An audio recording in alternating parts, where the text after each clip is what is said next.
Hope everybody's doing all right this evening. And if you have your Bible with you or your favorite electronic device that has your scriptures in it, turn to 1 Kings chapter 17. Then you might just lay your marker there. That's where the lesson will come from. And then if you want to turn to James chapter 5, we're going to make a reference here in a minute about Elijah, because at the end of the book of James, we have the statement made, Elijah with a nature like ours. And tonight we want to study the book of Elijah. The reason that Elijah is mentioned there in James is a call to prayer, as James speaks of in James 1, asking in faith. Where do problems come from? You ask with the wrong motive. And then in James chapter 5, if you ask,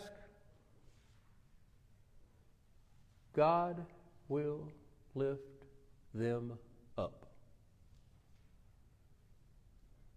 He says he's going to get an answer.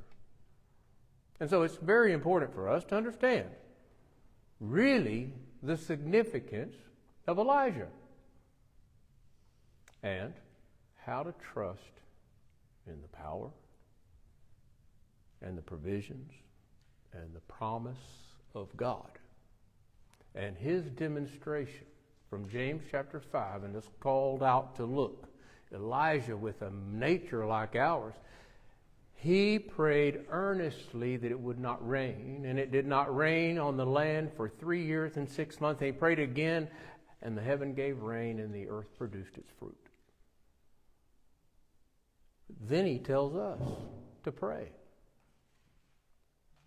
So I invite you to consider how we pray, why we pray, and what is the condition when we pray. And is it significant? 1 Kings chapter 17, we learn something about Elijah. He cried out to the Lord and said, O Lord my God, have you brought me this tragedy on this widow whom I have lodged by killing her son? He's pleading out with God because there has been a tragedy to occur while he is doing God's business. Chapter 19 in verse 4, but he himself went a day's journey into the wilderness, and he came and sat down under the broom tree, and he prayed that he might die. He said, it's enough. Now, Lord, take my life, for I'm no better than my fathers. In verse 10, repeatedly saying that I have been very zealous for the Lord, and they have all forsaken the covenant, torn down the altars, killed the prophets, and I'm all alone. So, with a nature like ours, he cried out at some point in his life, hopeless and helpless. And now, James 5 is calling us to look at Elijah. Now, he says, look at Elijah and the prayer about the drought. But the drought is where it all started. God has brought judgment upon a culture, upon a society. Jezebel is the key component, if you want to get to the bad part. Ahab is king. And Elijah is called upon to show up at this time and to make a proclamation. It's not going to rain till I say so. And then he leaves. In fact, he was instructed by the Lord, run for your life. He hides in plain sight in the middle of the region where Jezebel would be, and he lives with, first by a brook for about, I think a few months or a year, and then he lives with a widow in the desert. After that year, they were prepared to die. So we'll see some things about Elijah in the nature like ours and the things he endured. We look to him to learn about life experience and how to obediently trust in God, and also to see how it is when we experience joy and victory, and how we can have some really hard times even after we've had great victory. And so let's just look at that, and just every aspect of our lives might be able to be placed there at the end of the book of James, because we have the certainty of something we desire. And we learn from Elijah, who had a nature like ours and did something that was seemingly impossible. Now, do droughts come? Yes. Do droughts stop? Yes. So there wasn't necessarily a miracle, was there? In that we suspended natural order. The only unique aspect to this is a providential mechanism called the Word. So, who's Elijah?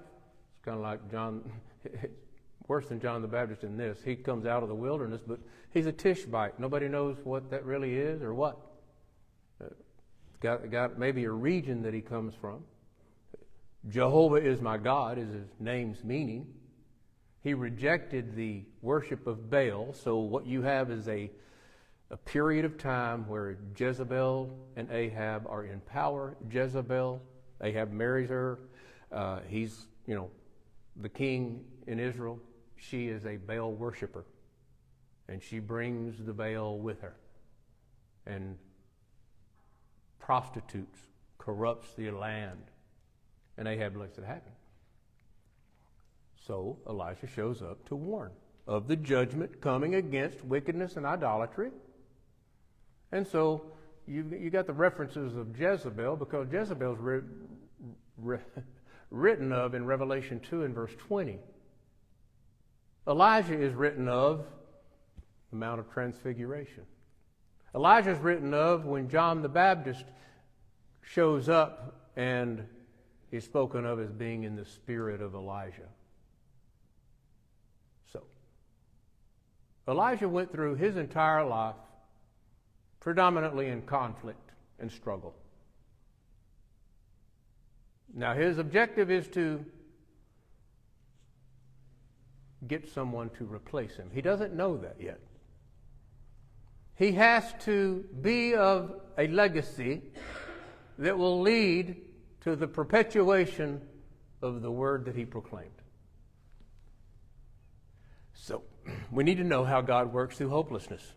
And Elijah, with a nature like ours, obeyed God and prophesied.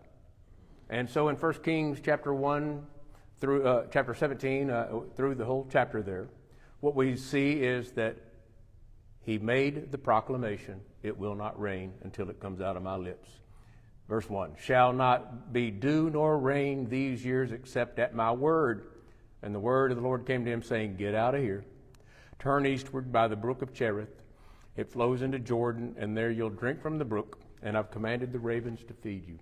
So ravens brought him food, and the brook was there, but the famine begins.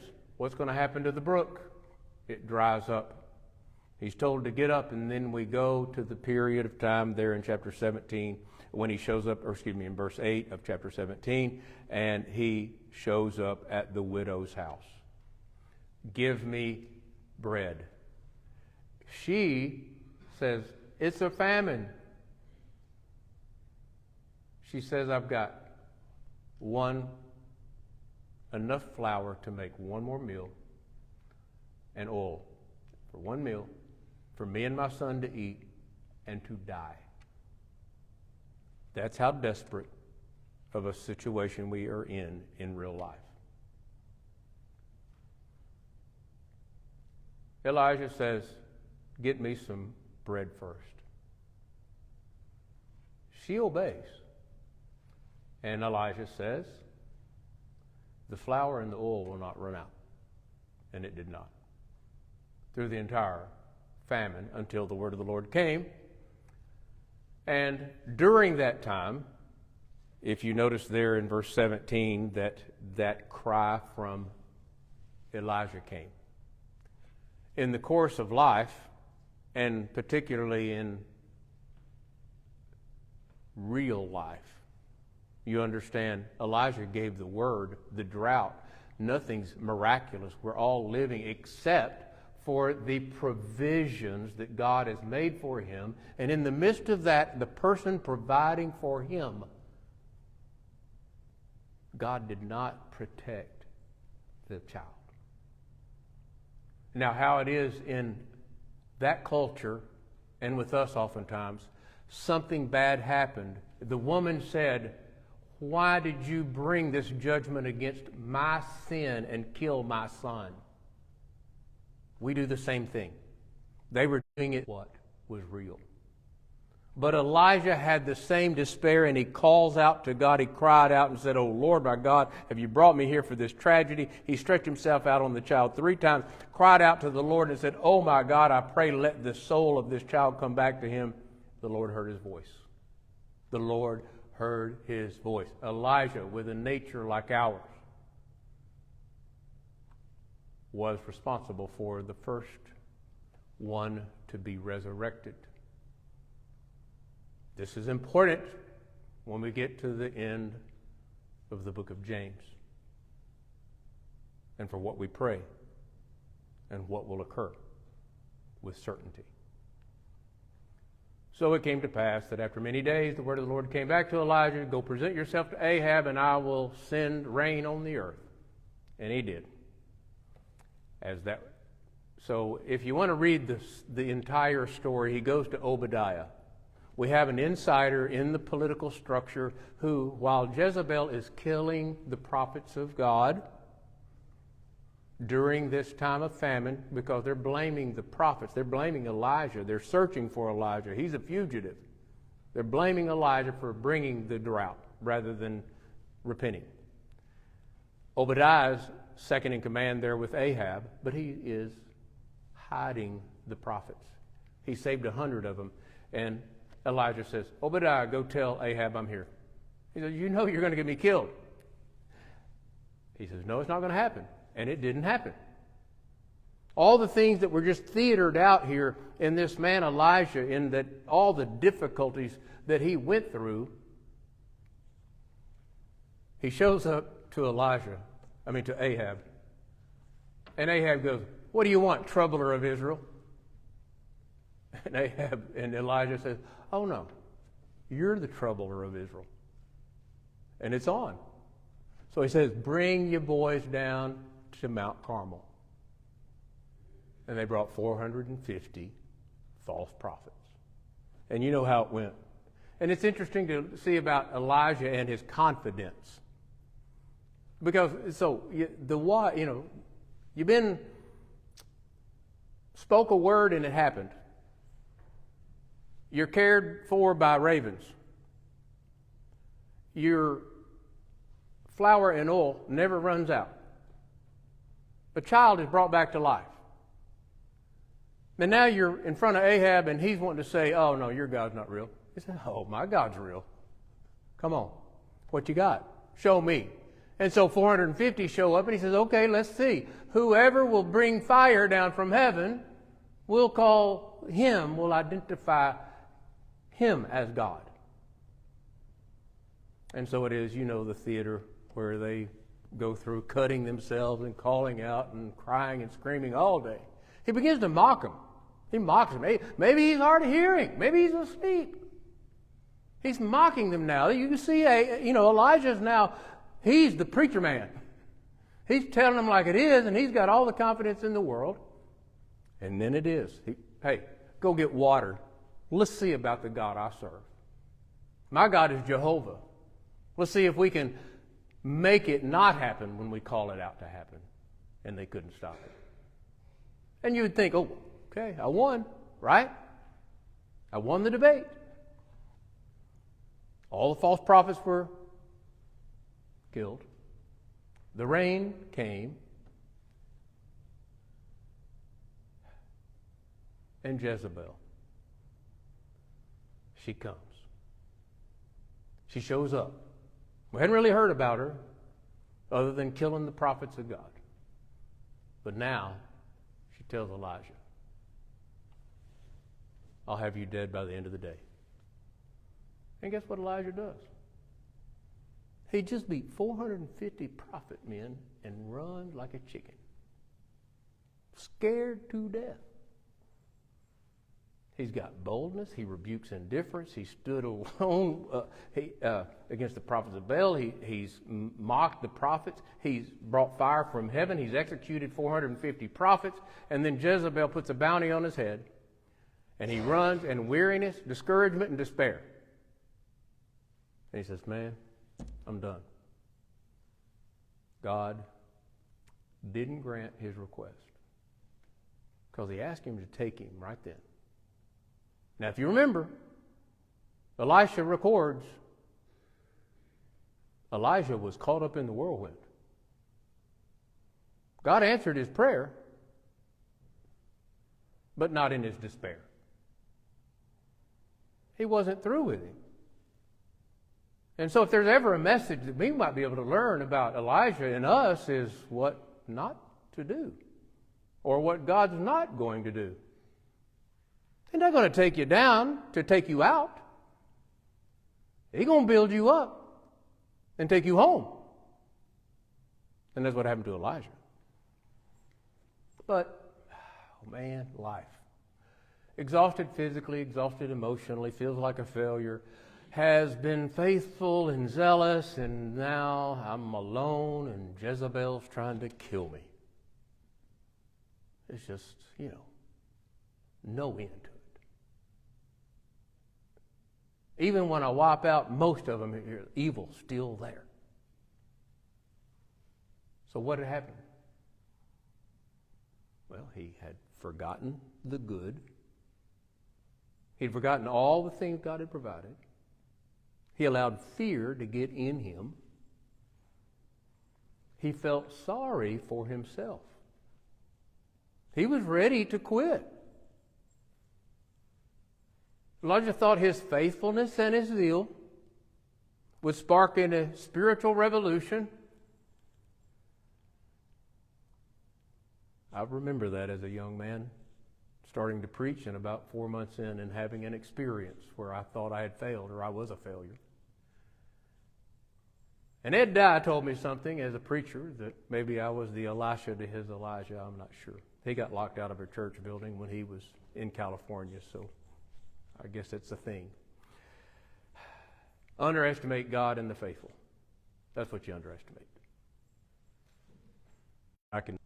But Elijah got to a place where he thought, man, I'm not doing any good.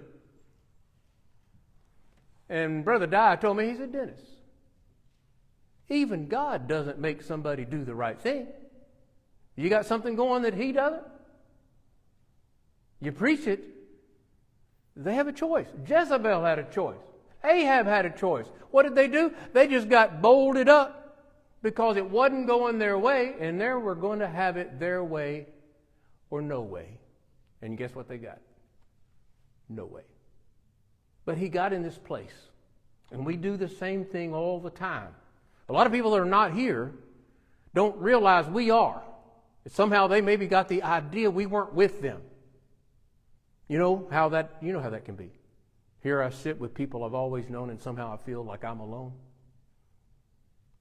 That we can feel that way. We got to get a grip on that. It's not about some of the circumstantial things that led to difficulty. It's about the eternal thing that leads to us being here together. And we're not alone. Elijah was told to get up.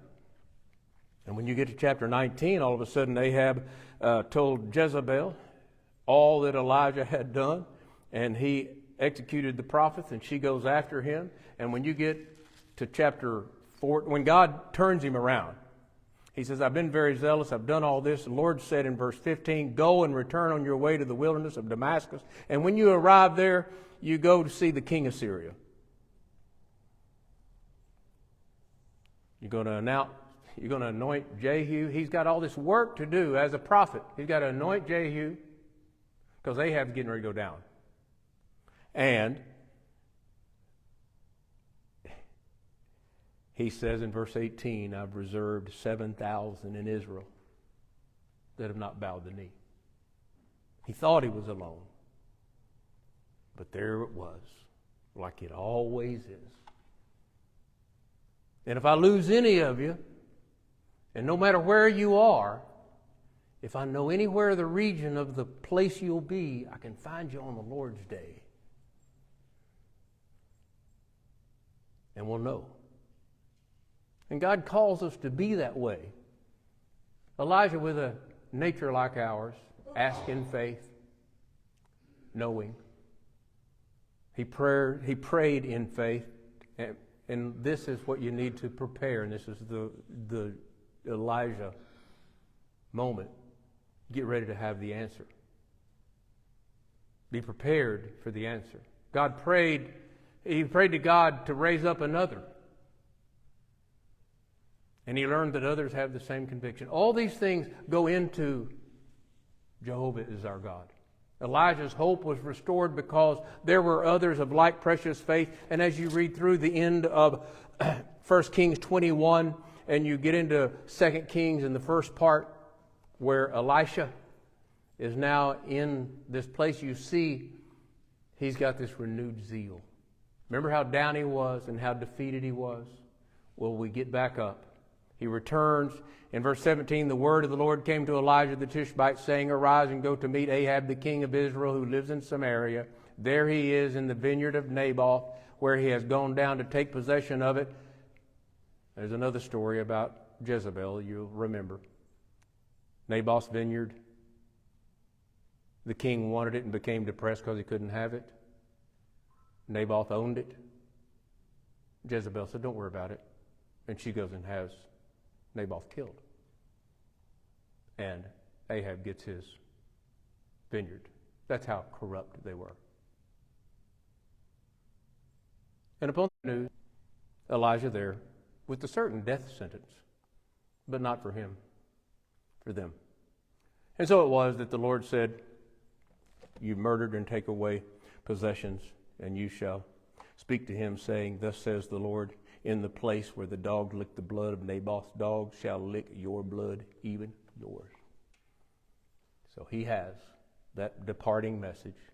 He instructs Elisha. He gives him the preparation to go, and then to go forward, and then destroys the opposition by fire again. And then ascends into heaven.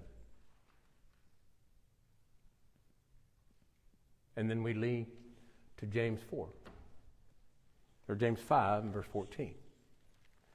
Is anyone among you suffering? Let him pray. Is anyone among you sick? Let him call for the elders.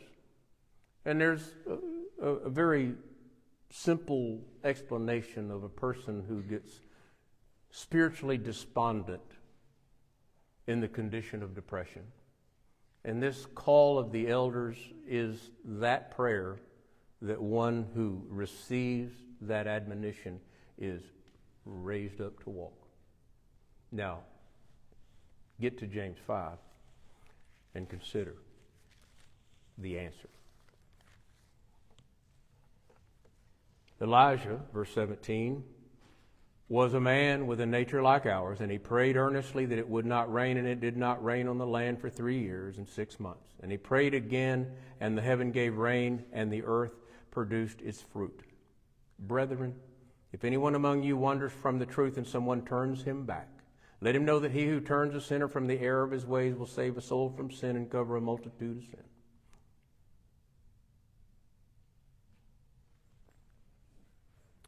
The resurrection, the restoration, the recovery. God's cure for our weakness is when we seek him and ask him in faith. It's demonstrated with the Apostle Paul. Discouragement will weaken our faith, hinder our service, diminish our effectiveness, divide us among our people. And our prayer of faith is simply, God is in control. God will provide. And maybe we can learn a few things about the journey, the run, literally, Take time for physical, emotional, and spiritual nourishment. Now, Elijah, he was provided for some physical things he had to have to do the spiritual. And the spiritual is just a few words in front of a few people. But all the other was just God taking care of him so he could be there to do that. So, pray, meditate, surround yourself with those that can help and strengthen you. Get up, focus on God's purpose in your life. Be sober-minded so you can pray. In that moment in time when he ran and made it to the cave, after all of those things, when God said, miraculously, the angel fed him, nourished him, made him eat twice, and he said, now go. Called him to where to go, and he went in a 40-day journey on that food. And when he got to the cave, God said, what are you doing here?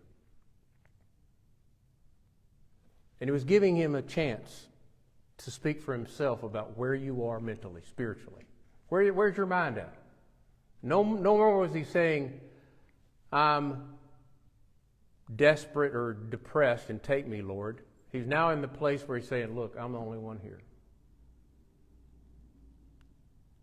And God is simply saying, not in the fire, not in the wind that just destroyed rocks around him and all of that, but there was the Word, recorded as a still small voice. But it was stating the thing that had driven him every day and all along, and that was the still small voice. Elijah, most of his life, was confrontational against corruption. Elisha, he came in, and there was more peace. There was more opportunity to teach.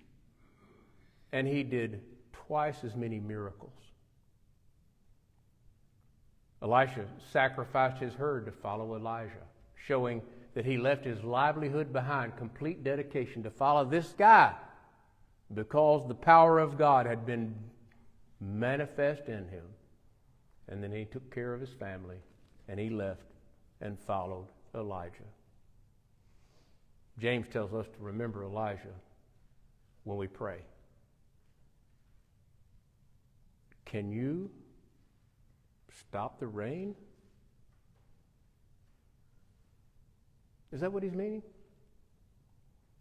If you look at the context from James 5, it's saying that you can bring the light to any brother that's in darkness. And when you speak that there is that place to save a soul from death, to bring the child back to life, and to cover a multitude of sin. May we be such a people as Elijah, and may we walk by that kind of faith. Let's go to our Heavenly Father in prayer. Our loving Father, we're thankful for the blessing of this word and for the power that it contains. And we ask now that you bless us with faith and courage to seek your will, to do your will, and to trust in your providential hand that we know you will make that way for those that seek you.